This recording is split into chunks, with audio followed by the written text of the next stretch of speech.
নমস্কাৰ বন্ধুসকল, আজি হৈছে 22 জানুৱাৰী আৰু বৃহস্পতিবাৰ আৰু আজিৰ সন্ধিয়াৰ কেইটামান গুৰুত্বপূৰ্ণ খবৰ হ'ল।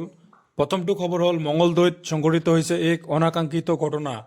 মঙলদৈত সংঘটিত হৈছে এক অনাকাংক্ষিত ঘটনা। নিশাৰ অন্ধকাৰৰ সুযোগ লৈ একে নিশাই 16টাতকৈও অধিক মন্দিৰৰ মূৰ্তি ভাঙি লণ্ডভণ্ড কৰিলে দুৰ্বৃত্তই। তথ্য অনুসৰি চেৰেং মন্দিৰ দৰং জিলাৰ মোৱামাৰী, গেৰিমাৰী আৰু গোসাইগাঁও অঞ্চলত যোৱা নিশা অচিনাক্ত দুষ্কৃতিকাৰীয়ে ইচ্ছাকৃতভাৱে মা কালীৰ 16টাতকৈও অধিক মূৰ্তি ভাঙি থৈ যোৱা ঘটনাই অঞ্চলটোত তীব্ৰ প্ৰতিক্ৰিয়াৰ সৃষ্টি কৰিছে। উল্লেখ্য যে আজি পুৱা নিয়মিতভাৱে পূজা কৰিবলৈ অহা পূজাৰীয়ে এই দৃশ্য দেখি হতভম্ব হৈ স্থানীয় ৰাইজক খবৰ দিয়ে। এই ঘটনাই গভীৰভাৱে আঘাত হানিছে। অঞ্চলবাসীৰ মনত মন্দিৰ চৌহদত ভঙা মূৰ্তি, লণ্ডভণ্ড পূজা সামগ্ৰী আৰু ধ্বংসৰ চিহ্ন দেখি আৱেগিক হৈ পৰে স্থানীয় লোকসকলে। মা কালী, যাক সনাতন ধৰ্মাৱলম্বীসকলে শক্তিৰ অধিষ্ঠাত্ৰী দেৱী হিচাপে পূজা কৰে, তেখেতৰ মূৰ্তিত এই ধৰণৰ আক্ৰমণ কেৱল ধৰ্মীয় অপমান হিচাপেই নহয়, সাম্প্ৰদায়িক সৌহাৰ্দ্য আৰু সামাজিক শান্তিৰ প্ৰতি এক গুৰুতৰ ভাবুকি বুলি অভিহিত কৰিছে। ঘটনাৰ পাছতেই অঞ্চলটোত উত্তেজনাৰ সৃষ্টি হয় যদিও সচেতন নাগৰিক আৰু সমাজৰ আগশাৰীৰ লোকসকলে শান্তি আৰু সংযম বজাই ৰাখে। আনহাতে স্থানীয় ৰাইজে সমগ্ৰ ঘটনাৰ সন্দৰ্ভত দৰং জিলাৰ আৰক্ষী অধীক্ষকক খবৰ দিয়ে। আৰক্ষী অধীক্ষকগৰাকীয়ে খবৰ পোৱাৰ পিছতে সমগ্ৰ ঘটনাৰ সন্দৰ্ভত তদন্ত আৰম্ভ কৰাৰ লগতে দোষীক অতি শীঘ্ৰেই চিনাক্ত কৰি আইনৰ অধীনত কঠোৰ শাস্তি প্ৰদানৰ দাবী জনায়। এই ঘটনাই পুনৰ এবাৰ স্পষ্ট কৰিছে যে ধৰ্মীয় বিদ্বেষ আৰু ঘৃণাৰ কোনো স্থান এখন সভ্য সমাজত নাই। সকলো ধৰ্ম আৰু বিশ্বাসৰ প্ৰতি সন্মান জনোৱাই অসমৰ বহুদিনীয়া পৰম্পৰা। সেয়ে দোষীসকলৰ বিৰুদ্ধে কঠোৰ ব্যৱস্থা গ্ৰহণৰ লগতে সমাজৰ সকলো স্তৰৰ লোকক ঐক্যবদ্ধভাৱে শান্তি, সহিষ্ণুতা আৰু সম্প্ৰীতি বজাই ৰাখিবলৈ আগবাঢ়ি আহিবলৈ আহ্বান জনোৱা হৈছে। পৰৱৰ্তী খবৰ, বজালীত হয় ভয়ংকৰ পথ দুৰ্ঘটনা। বজালীত ভয়ংকৰ পথ দুৰ্ঘটনা সংঘটিত হয়। বজালীৰ ফিঙুৱা কাহাৰপাৰাত ভয়ংকৰ পথ দুৰ্ঘটনা হয়। অচিনাক্ত বাহনে মহিতয়াই নিয়ে বাইক আৰোহীক, ফলত বাইক আৰোহীগৰাকী থিতাতে নিহত হয়। মৃতদেহটো পাঠশালা মদন ৰাউতা অসামৰিক চিকিৎসালয়ত ৰখা হৈছে। নিহত ব্যক্তিগৰাকীৰ নাম পুলক মেধি, 52 বছৰীয়া বুলি জানিব পৰা গৈছে। ঘটনাস্থলীত পাঠশালা আৰক্ষী উপস্থিত হৈ তদন্ত আৰম্ভ কৰিছে। নিহত পুলক মেধি অসম জাতীয়তাবাদী যুৱ ছাত্ৰ পৰিষদ পাঠশালা আঞ্চলিক সমিতিৰ সদস্য। পুলক মেধিৰ মৃত্যুত অসম জাতীয়তাবাদী যুৱ ছাত্ৰ পৰিষদৰ শোক প্ৰকাশ। পৰৱৰ্তী খবৰ, নিশাই গোহালিৰ পৰা উঠাই লৈ গ'ল পোৱালিসহ কেইবাটাও পশুধন। মঙলদৈ থানাৰ অন্তৰ্গত বৰ ঠেকেৰাবাৰীত বুধবাৰে নিশা গৰু চুৰিৰ ঘটনা সংঘটিত হয়। নিশা চোৰে প্ৰফুল্ল শইকীয়া, হৰেশ্বৰ হাজৰিকা আৰু অজিত হাজৰিকা নামৰ ব্যক্তি তিনিজনৰ গোহালিৰ পৰা চুৰি কৰি লৈ যায় পোৱালিসহ মুঠ 6টাকৈ গৰু। ইতিমধ্যে আৰক্ষীক এজাহাৰ দাখিল কৰে ভুক্তভোগী পৰিয়ালকেইটাই। ইয়াৰ পূৰ্বেও উক্ত অঞ্চলটোত চুৰিকাণ্ড সংঘটিত হৈছিল যদিও আৰক্ষীয়ে কোনো ব্যৱস্থা গ্ৰহণ নকৰাৰ অভিযোগ উত্থাপন কৰে গৃহস্থই। গাখীৰ বিক্ৰী কৰি পৰিয়াল পোহপাল দি অহা পৰিয়াল কেইটিত এতিয়া হাহাকাৰ অৱস্থা হৈছে। পৰৱৰ্তী খবৰ, ছুইজাৰলেণ্ডৰ ডাভোছত 19 জানুৱাৰীৰ পৰা অনুষ্ঠিত হৈ থকা ৱৰ্ল্ড ইকনমিক ফৰামত অসমক প্ৰতিনিধিত্ব কৰা মুখ্যমন্ত্ৰী হিমন্ত বিশ্ব শৰ্মাই বৃহস্পতিবাৰলৈকে বিভিন্ন সাৰ্থক কাৰ্যসূচীত অংশগ্ৰহণ কৰে।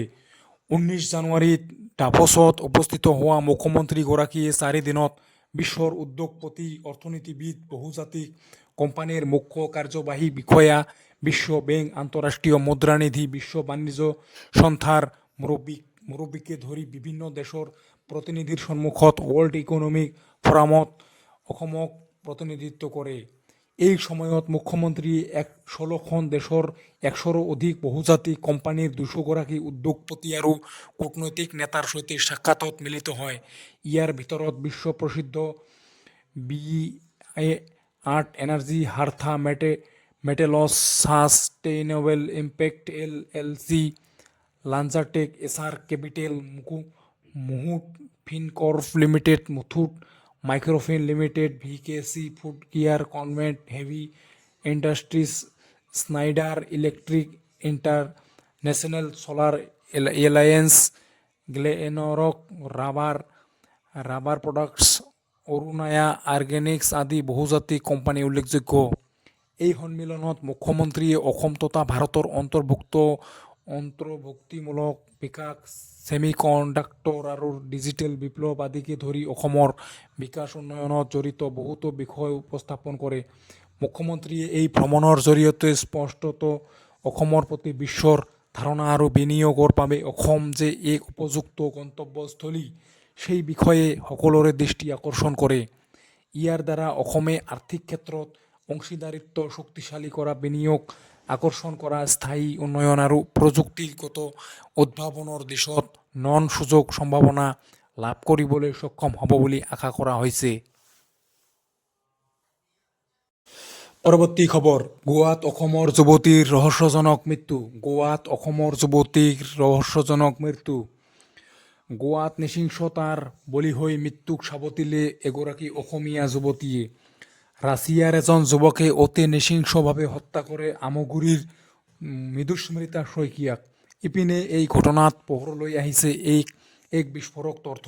কেৱল এগৰাকীয়েই নহয়, মুঠ ৩গৰাকী যুৱতীক হত্যা কৰে যুৱকজনে। ইতিমধ্যে অভিযুক্তই হত্যা কৰাৰ কথা স্বীকাৰ কৰিছে। এই কাণ্ডই এতিয়া তীব্ৰ চাঞ্চল্যৰ সৃষ্টি কৰিছে। এই ঘটনাৰ সন্দৰ্ভত আৰক্ষীয়ে আৰম্ভ কৰিছে তদন্ত। উল্লেখ্য যে আমগুৰিৰ যুৱতীগৰাকীয়ে প্ৰায় ৪ বছৰ ধৰি কৰ্মসূত্ৰে গোৱাত বসবাস কৰি আছিল। মাঘ বিহুৰ দিনাই ভাড়াঘৰৰ মালিকে যুৱতীগৰাকীৰ মৃত্যু সন্দৰ্ভত পৰিয়ালৰ লোকক খবৰ দিয়াৰ পাছতে গোৱা আৰক্ষী ঘটনাস্থলীত উপস্থিত হৈ মৃতদেহ উদ্ধাৰ কৰি মৰণোত্তৰ পৰীক্ষাৰ বাবে প্ৰেৰণ কৰে। এই ঘটনাৰ সন্দৰ্ভত আৰক্ষীয়ে ৰাছিয়ান যুৱক এলেক্সি লিঅ'নভক আটক কৰিছে। এই যুৱকজনৰ বিৰুদ্ধে পূৰ্বেও ৰাছিয়াৰ আন ২গৰাকী যুৱতীক গোৱাত হত্যা কৰাৰ অভিযোগ উত্থাপন হৈছে। আৰক্ষীয়ে জনোৱা মতে যুৱকজনে দীৰ্ঘ সময় ধৰি ভাৰতত বাস কৰি আছিল। বিগত সময়ছোৱাত তেওঁ ভাৰতত কেইবাখনো চহৰ ভ্ৰমণ কৰিছিল আৰু সৰু সুৰা কাম কৰি জীৱন নিৰ্বাহ কৰিছিল। যুৱতীগৰাকীৰ ড্ৰাগছ অভাৰডোজৰ ফলত মৃত্যু হোৱা কথা পোহৰলৈ আহিছে। কিন্তু যুৱকজনে স্বীকাৰ কৰে তেওঁ যুৱতীগৰাকীক ড্ৰাগছ দি হত্যা কৰাৰ কথা। ইয়াৰোপৰি আন ২গৰাকী ৰাছিয়ান যুৱতীক যুৱকজনে হত্যা কৰাৰ কথাও স্বীকাৰ কৰিছে। এই সমগ্ৰ কাণ্ড সন্দৰ্ভত বৰ্তমান তদন্ত অব্যাহত ৰাখিছে আৰক্ষীয়ে। পৰৱৰ্তী খবৰ, জম্মু কাশ্মীৰত সংঘটিত হৈছে ভয়ংকৰ পথ দুৰ্ঘটনা। জম্মু কাশ্মীৰত সংঘটিত হৈছে ভয়ংকৰ পথ দুৰ্ঘটনা। ডোডা জিলাত সেনাবাহিনীৰ এখন বাহন বাগৰি পৰে দ খাৱৈত। এই দুৰ্ঘটনাত ১০গৰাকী সেনা জোৱান নিহত হোৱাৰ লগতে আহত হৈছে আন কেইবাজনো জোৱান। ৰাষ্ট্ৰীয় সংবাদ মাধ্যমৰ খবৰ অনুসৰি ভদ্ৰবাহ ছাৱা সংযোগী পথত খানটোপ এলেকাৰ সমীপত নিয়ন্ত্ৰণ হেৰুৱাই বাহনখন বাগৰি পৰে দ খাৱৈত। জানিব পৰা মতে দুৰ্ঘটনাত পতিত বাহনখনত আছিল ১৭জনকৈ জোৱান।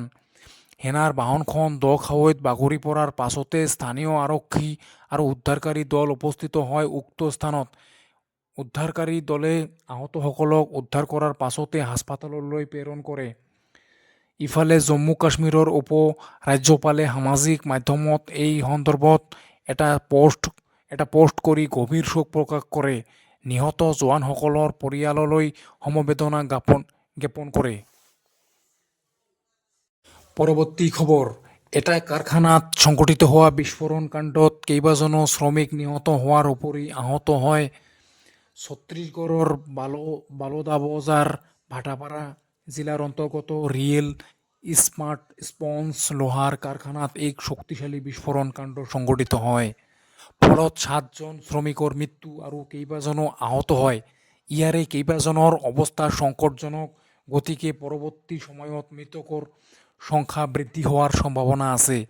জানিব পৰা মতে ২২ জানুৱাৰী পুৱা কাৰখানাত কাম চলি থকাৰ মাজতে এই ঘটনা সংঘটিত হয়। এই বিস্ফোৰণ ইমানেই শক্তিশালী আছিল যে কাৰখানাটো ধ্বংসাৱশেষলৈ ৰূপান্তৰিত হয়। ইয়াৰ উপৰি কেইবা কিলোমিটাৰ দূৰলৈকে শব্দ শুনা যায়। বিস্ফোৰণৰ পাছতে চাৰিওফালে চিঞৰ বাখৰ লাগে আৰু শ্ৰমিকসকলে প্ৰাণ ৰক্ষা কৰিবলৈ ইফালে সিফালে দৌৰে। কিন্তু অধিকাংশ শ্ৰমিক বাহিৰলৈ ওলাই আহিবলৈ সময় নাপাই আবদ্ধ হৈ ৰয়। দুৰ্ঘটনাৰ তথ্য লাভ কৰাৰ লগে লগে ঘটনাস্থলীত আৰক্ষী উপস্থিত হৈ মৃতদেহ উদ্ধাৰ কৰি মৰণোত্তৰ পৰীক্ষাৰ বাবে প্ৰেৰণ কৰে। ইফালে আহতসকল হাস্পতালত ভৰ্তি কৰে। কাৰখানাটোৰ ধ্বংসাৱশেষৰ তলত এতিয়াও বহু শ্ৰমিক পোত খাই থকাৰ আশংকা কৰা হৈছে। গতিকে পৰৱৰ্তী সময়ত মৃত্যুৰ সংখ্যা বৃদ্ধি হোৱাৰ সম্ভাৱনা আছে। বৰ্তমান ঘটনাস্থলীত উদ্ধাৰ অভিযান অব্যাহত আছে। পৰৱৰ্তী খবৰ, অসম সাহিত্য সভাৰ অন্যতম জিলা সাহিত্য সভা ধুবুৰী জিলা সাহিত্য সভাৰ দ্বাদশ বিশেষ বাৰ্ষিক অধিৱেশনখনি অহা ২৫ আৰু ২৬ জানুৱাৰী তাৰিখে দুদিনীয়া বৰ্ণাঢ্য কাৰ্যসূচীৰে অসম সাহিত্য সভাৰ শতদল স্বীকৃত শাখা সাহিত্য সভা ভোলানাথ মহাবিদ্যালয় ভাষা সাহিত্য চৰা অসমীয়া বিভাগৰ উদ্যোগত আৰু ধুবুৰী ভোলানাথ মহাবিদ্যালয়ৰ স্বায়ত্তশাসিত আতিথ্যত অনুষ্ঠিত কৰাৰ যোজনা কৰা হৈছে। এই বিষয়ে বৃহস্পতিবাৰে এক সংবাদমেলযোগে জনায় অসম সাহিত্য সভাৰ প্ৰাক্তন প্ৰধান সম্পাদক ডক্টৰ উপেন্দ্ৰজিৎ শৰ্মাই। তদুপলক্ষে ধুবুৰী ভোলানাথ মহাবিদ্যালয় অসমীয়া বিভাগ আৰু ভোলানাথ মহাবিদ্যালয় ভাষা সাহিত্য চৰ্চাৰ আহ্বান মৰ্মে বৃহস্পতিবাৰে জিলা সভাৰ এখন কৰ্ণধাৰ সভা অনুষ্ঠিত হয় বুলি সংবাদমেলত তেওঁ জনায়। লগতে অধিৱেশনৰ বিতং কাৰ্যসূচী ৰূপায়ণ প্ৰসংগত আলোচনা কৰা হয় বুলিও কয়। পৰৱৰ্তী খবৰ, কাইলৈ বিদ্যাৰ অধিষ্ঠাত্ৰী দেৱী সৰস্বতী পূজা। কাইলৈ বিদ্যাৰ অধিষ্ঠাত্ৰী দেৱী সৰস্বতী পূজা। কাইলৈ সৰস্বতী পূজা। ৰাজ্যজুৰি চলিছে বিদ্যাৰ অধিষ্ঠাত্ৰী দেৱী সৰস্বতী পূজাৰ প্ৰস্তুতি। বিদ্যাৰ অধিষ্ঠাত্ৰী দেৱী বাগদেৱীক আদৰিবলৈ এতিয়া ৰাজ্যৰ সৰ্বত্ৰে ব্যাপক উৎসাহ উদ্দীপনা দেখা গৈছে। বিদ্যালয় মহাবিদ্যালয় আৰু শিক্ষানুষ্ঠানসমূহত দেখা গৈছে উৎসৱমুখৰ পৰিৱেশ। সৰস্বতী পূজাৰ বাবে প্ৰয়োজনীয় কাম কাজত ব্যস্ত ছাত্ৰ ছাত্ৰীসকল। এই দিনটোৰ বাবে অতি আনন্দৰে বাট চাই ৰয় ছাত্ৰ ছাত্ৰীসকলে। তাৰ সমান্তৰালকৈ ব্যস্ত হৈ পৰিছে মৃন্ময় মূৰ্তিৰ শিল্পীসকলো। সৰস্বতী পূজাৰ বাবে মা সৰস্বতীৰ মূৰ্তি নিৰ্মাণৰ কামত ব্যস্ত হৈ পৰে প্ৰতিজন মৃৎশিল্পী। সৰস্বতী প্ৰতিমা সজোৱাত ব্যস্ত এতিয়া প্ৰতিজন প্ৰতিমাৰ খনিকৰ। দিন ৰাতি একাকাৰ কৰি তেওঁলোকে দেৱীৰ প্ৰতিমাত শেষ পৰশ দিয়াত ব্যস্ত হৈ পৰিছে। মৃন্ময় মূৰ্তিক প্ৰাণৱন্ত কৰাৰ বাবে প্ৰতিমা আৰু পূজাৰ সামগ্ৰীৰে বজাৰ ভৰি পৰা পৰিলক্ষিত হৈছে। উল্লেখ্য যে এই দিনটোৰে বাবে প্ৰতিজন ছাত্ৰ ছাত্ৰীয়ে সৰস্বতীৰ মাৰ চৰণত এপাহ ফুল দি সেৱা কৰাৰ মানস কৰিছে। বিদ্যা জ্ঞান আৰু সফলতাৰ কামনাৰে দেৱী আশীৰ্বাদ লোৱাৰ বাবে সকলো অধীৰ আগ্ৰহেৰে অপেক্ষা কৰি আছে। সেই উদ্দেশ্যেই আজিৰ দিনত মৃৎশিল্পীসকলে পূজাৰ প্ৰস্তুতিত গুৰুত্বপূৰ্ণ ভূমিকা পালন কৰি দিনে ৰাতিয়ে মূৰ্তি নিৰ্মাণৰ কামত জড়িত হৈ আছে।